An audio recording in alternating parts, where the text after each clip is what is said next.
আপনি বালি চুরি করেছেন? না। ত্রিপল চুরি করেছেন? অসম্ভব, অসম্ভব।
নবদ্বীপ বড়ালঘাটে স্পোর্টিং ক্লাবে পুলিশ এসে রেড করেছে। স্পোর্টিং ক্লাবের ভেতরে প্রচুর পরিমাণে সরকারি ত্রিপল এবং কম্বল, আরও বিভিন্ন সামগ্রী, শাড়ি থেকে শুরু করে, এমনকি তার মধ্যে লেখা রয়েছে 23 সালের, প্রায় 22-23 সাল লেখা রয়েছে।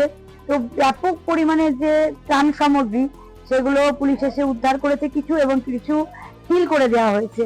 তো আমরা খবর পেয়ে এখানে পৌঁছাই এবং আমরা দেখতে পেয়েছি সেই ত্রাণ সামগ্রীগুলো সব উদ্ধার করতে পারেনি, এত সংখ্যক রয়েছেন, তাই সিল করে দিয়েছেন স্পোর্টিং ক্লাব। এবং এর যে মূল এই সরকারি জিনিস একটা ক্লাবের মধ্যে রয়েছে, আর এর মূল যিনি রয়েছেন, দায়িত্বে রয়েছেন নবদ্বীপের চেয়ারম্যান বিমান কৃষ্ণ সাহা। তাই আমরা চাইছি অবিলম্বে এই বিমান কৃষ্ণ সাহাকে কৈফিয়ত দিতে হবে এবং তাকে অ্যারেস্ট করতে হবে যে এত সরকারি ত্রাণ কি করে এখানে এলো।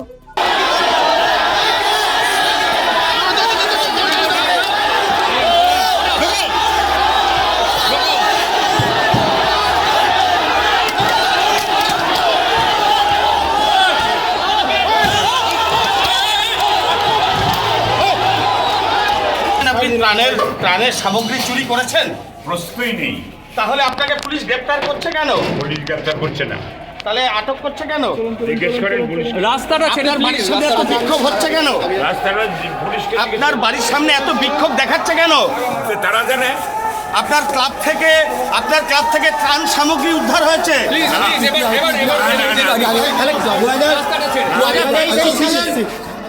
আপনি বালি চুরি করেছেন? না।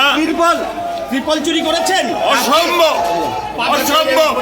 আজকে নবদ্বীপের অপদার্থ পৌরপতি, চোর পৌরপতি যাকে আমি বলি, আমরা বলি নবদ্বীপের অপদার্থ পৌরপতি বিমান সাহা, তার যে দুর্নীতি তা আজকে প্রকাশ্যে নবদ্বীপে দেখতে পাচ্ছে। এই রাত 10:30 থেকে শুরু হয়েছে আমাদের পুলিশ দিয়ে রেড চলছে।